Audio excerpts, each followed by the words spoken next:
রূপা জন্মেছিল একেবারে সাধারণ এক গ্রামে। গ্রামের নাম দিগলপাড়া।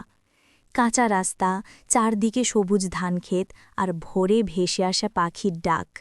বাবা ছিল কৃষক, মা ছিলেন ঘরের অতি সাধারণ নারী। ছোট্ট রূপাকে নিয়ে তাদের সংসার ভরা সুখে শান্তিতে কেটেছিল। কিন্তু সুখের দিন বেশি দিন টিকল না। 1 বছরের ব্যবধানে বাবা মা দুজনেই চলে গেলেন মরণ ব্যাধিতে। শ্মশানঘাটে আগুন জ্বলছিল। ছোট্ট রূপা লালচে চোখে শুধু তাকিয়েছিল। তখন তার বয়স মাত্র 6। চারদিকে আত্মীয়স্বজন থাকলেও সবাই মুখ ফিরিয়ে নিল, কারণ অনাথ মেয়ে মানেই বোঝা। একমাত্র যে মানুষ এগিয়ে এলো সে হলো তার মামা রবিন।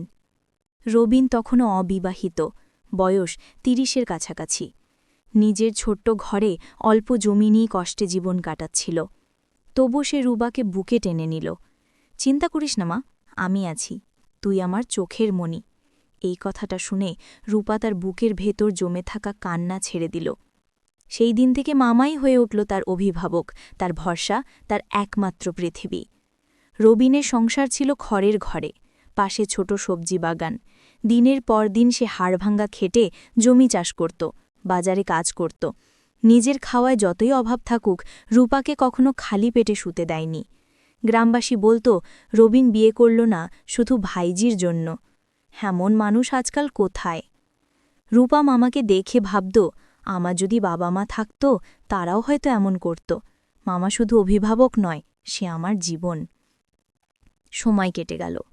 রূপা ছোট থেকে ধীরে ধীরে এক অপরূপা রূপসী কিশোরীতে পরিণত হল। চোখ বড়, কপাল উজ্জ্বল, চুল কালো লম্বা। গ্রামের নদীর ঘাটে যখন সে কলসি নিয়ে যেত, সবাই তাকিয়ে থাকত। কারো ঠোঁটো ফুটত নোংরা হাসি, কেউ আবার চোখে আগ্রহ লুকাত না। কিন্তু রূপা এসব উপেক্ষা করত। সে জানত তার রক্ষক একমাত্র রবিন। রবিন যখন মাঠ থেকে ঘরে ফিরত, ঘামে ভেজা শরীর, খড়ের গন্ধে ভরা জামা, তখন রূপার বুক কেমন কেঁপে উঠত। রবিনও পরিবর্তন বুঝতে পারছিল। ছোট্ট যাকে কোলে নিয়ে মানুষ করেছে, সেই মেয়ে কি এখন আর শিশু নেই, সে এক আকর্ষণীয় যুবতী। রাতে শুয়ে সে নিজেকে প্রশ্ন করত, আমি কি ভুল ভাবছি? কেন তার হাসি আমার বুক কাঁপায়? কেন তার চোখে তাকালে আমি অস্থির হয়ে যাই? একদিন শীতের রাতে রূপা হঠাৎ কাঁথা গায়ে না দিয়ে ঘুমিয়ে পড়েছিল। রবিন নিঃশব্দে গিয়ে তার গায়ে কাঁথা জড়িয়ে দিল। সেই মুহূর্তে ঘুমন্ত রূপা একটু নড়ল, ঠোঁট নরমভাবে ফাঁক হল। রবিনের বুক কেঁপে উঠল। তার মনে হল এই ঠোঁটের কাছে সে আজীবন বন্দী হয়ে যাবে। রাতে রূপা আকাশে তারার দিকে তাকিয়ে ভাবত, কবে আমারও কেউ আসবে? কবে আমি কারো হাত ধরে অন্য এক জীবনে চলে যাব? কিন্তু দিনের আলোয় যখন মামা তার জন্য মাথায় পানি ভরা কলসি তুলে দেয়, কিংবা মাঠ থেকে ফিরেই ভাত মেখে দেয়, তখন মনে হয়, আমি কি আসলে মামাকেই চাই? কেন তার স্পর্শে বুক ধকধক করে ওঠে? রূপা একদিকে মামাকে অভিভাবক ভাবে, অন্যদিকে তার মনে জন্ম নিচ্ছে এক অদ্ভুত রোম্যান্টিক টান। আর রবিনও নিজের ভেতরে লড়ছে, ভালোবাসা নাকি দায়িত্ব, কোনটা তাকে মানতে হবে। রূপা তখন 20-র কাছাকাছি বয়সে। গ্রামে অনেকেই তার জন্য প্রস্তাব পাঠাত, কিন্তু দরিদ্র রবিন তাদের কাউকেই রাজি করাতে পারত না। একজন চাইত মোটা টাকা, কেউ চাইত সোনার গয়না। রূপা রাতে মামার সামনে চুপচাপ বসে থাকত। মামা, আমার বিয়ে হবে না? রবিন দীর্ঘশ্বাস ফেলত। মা, যদি হাতে কিছু থাকত তবে তোকে আজই বিদায় করতাম ভালো ঘরে। এই কথাগুলো শুনে রূপার বুকটা মোচড় দিয়ে উঠত। সে অনুভব করত তার মামাই যেন তাকে ছাড়তে চাইছে না। রূপার রূপ এখন পূর্ণ যৌবনে দীপ্ত। মাঠে গেলে বাতাসে তার ওড়না উড়ত, আর গ্রামের ছেলেরা তাকিয়ে থাকত হাঁ করে। রবিন এসব দেখত আর বুকের ভেতর অদ্ভুত অস্থিরতা অনুভব করত। সে বুঝত সমাজের চোখে রূপা তার ভাইঝি, কিন্তু হৃদয়ের ভেতর তাকে যেন আর ভাইঝি মনে হয় না। রাতে যখন দুজনে এক কুঁড়ে ঘরে আলাদা কক্ষে ঘুমাত, তখন নীরবতা ভেদ করে রবিনের কানে রূপার নিঃশ্বাস বাজত। অদ্ভুত আকর্ষণ তাকে আচ্ছন্ন করত। একদিন সন্ধ্যায় ঝড় বৃষ্টি শুরু হল। কুঁড়ে ঘরে চাল ফুঁড়ে পানি পড়তে লাগল। রূপা ভিজে গায়ে কাপড় লেগে কাঁপছিল। রবিন দৌড়ে গিয়ে তার গায়ে মোটা চাদর জড়িয়ে দিল। রূপা তখন রবিনের বুকে মুখ লুকিয়ে ফেলল। মুহূর্তের জন্য তাদের চোখে চোখ পড়ল। রূপার চোখে ভয়, লজ্জা, আবার অদ্ভুত টান। রবিনের চোখে ছিল আগুন। সেই রাতে রূপা আর ঘুমোতে পারল না। সে বুঝল তার মামার চোখে আর শুধু স্নেহ নেই, সেখানে অন্য কিছু আছে। মাসখানেক পরের ঘটনা। এক রাতে গ্রাম ঘুমিয়ে গেছে। রূপা ঘরে একা শুয়ে আছে। রবিন দরজা খুলে ভেতরে ঢুকল। রূপা? তার কণ্ঠ কেঁপে উঠল। রূপা উঠে বসল, চোখে ভয়। মামা, এভাবে? কিন্তু রবিন আর নিজেকে থামাতে পারল না। দারিদ্র্য, সমাজ, একাকিত্ব সব মিলে তার বুকের ভেতর জমা আকাঙ্ক্ষা সেই রাতে উথলে পড়ল। সে রূপার সর্বস্ব কেড়ে নিল। রূপা কাঁদতে লাগল, বুক চাপড়ে বলল, তুমি আমার ভরসা ছিলে, তুমি আমার অভিভাবক, আজ তুমি আমাকে ভেঙে দিলে কেন? রবিন নির্বাক হয়ে বসে রইল। তার চোখে অপরাধ বোধ, তবু ভেতরে কোথাও এক অদ্ভুত তৃপ্তির ছায়া। এরপর থেকে রূপার জীবন আর আগের মতো রইল না। বাহ্যিকভাবে সে মামার সঙ্গে সংসার চালাত, কিন্তু ভেতরে ভেতরে ভেঙে পড়ছিল।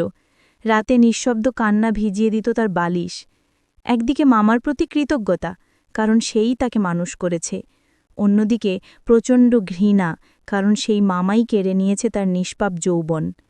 সে ভাবত, আমার যদি সত্যিকারের স্বামী আসত, আমি যদি ভালোবাসায় ভরা এক জীবনে যেতে পারতাম। গ্রামের রূপার কাহিনী একসময় লুকিয়ে রাখা গেল না। রবিন নিজের অপরাধ বোধে ভুগতে ভুগতে অবশেষে এক স্বনামধন্য পরিবারের কাছে রূপার বিয়ের প্রস্তাব দিল। সেই পরিবার ছিল শহরে, ধনাঢ্য ব্যবসায়ী রমেশ চৌধুরীর ঘর। ছেলেটির নাম অনিরুদ্ধ। রূপে, গুণে ভদ্র, শিক্ষিত, শহুরে ভদ্রলোক। বিয়ে হল ধুমধাম। গ্রামের অনেকেই হিংসায় কাঁপল, অনাথ মেয়ে এমন ঘরে যাচ্ছে। কিন্তু রূপার বুকের ভেতর তখনও কাঁদছিল।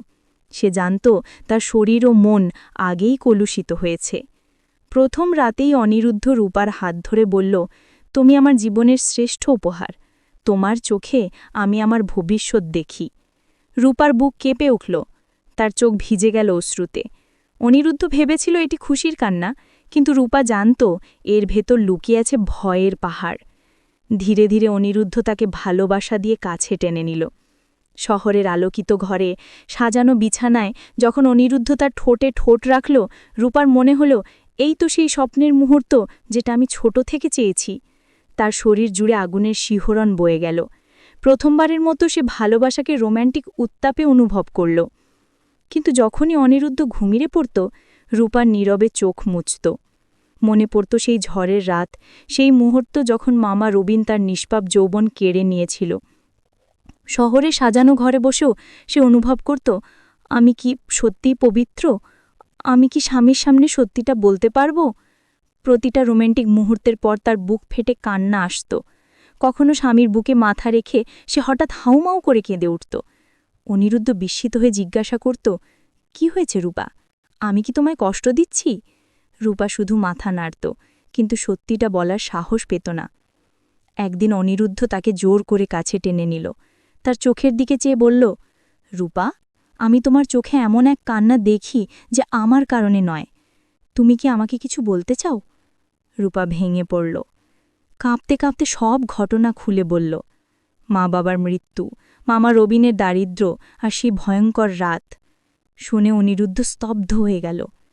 কয়েক মুহূর্তের নীরবতা যেন দুনিয়া থমকে গেল। তারপর অনিরুদ্ধ রূপার মুখ দুহাতে ধরে বলল, শোনো, তুমি অপরাধী নও, তুমি শুধু শিকার। আমি তোমাকে ভালোবেসেছি, তোমার আত্মাকে, তোমার মানুষকে। অতীত মুছে যাবে, আমি থাকব তোমার পাশে। সেই রাতেই রূপা অনুভব করল, ভালোবাসা মানে শুধু শরীর নয়, মনেরও আশ্রয়। অনিরুদ্ধ তাকে বুকের কাছে জড়িয়ে নিল আর বলল, এখন থেকে তুমি শুধু আমার, আমি তোমার সব কান্না মুছে দেব। রূপার চোখ বেয়ে অশ্রু গড়াল, কিন্তু এবার তা দুঃখের নয়, মুক্তির অশ্রু। রূপার জীবন শুরু হয়েছিল কান্না দিয়ে, কিন্তু শেষ পর্যন্ত সে খুঁজে পেল এক ভালোবাসা যা অতীতের অন্ধকারকেও আলোকিত করল। যদিও অতীত তাকে সারা জীবন তাড়া করবে, তবু স্বামীর বুকে সে পেল নতুন আশ্রয়, নতুন স্বপ্ন, নতুন আলো। বন্ধুরা, আজকের ভিডিওটি এই পর্যন্তই। গল্পটি কেমন লাগলো কমেন্টে জানাতে ভুলবেন না। আর যারা এখনও চ্যানেলটি সাবস্ক্রাইব করেননি তারা প্লিজ সাবস্ক্রাইব করে বেল আইকনটি অন করে রাখুন, যাতে পরের গল্পগুলো মিস না করেন।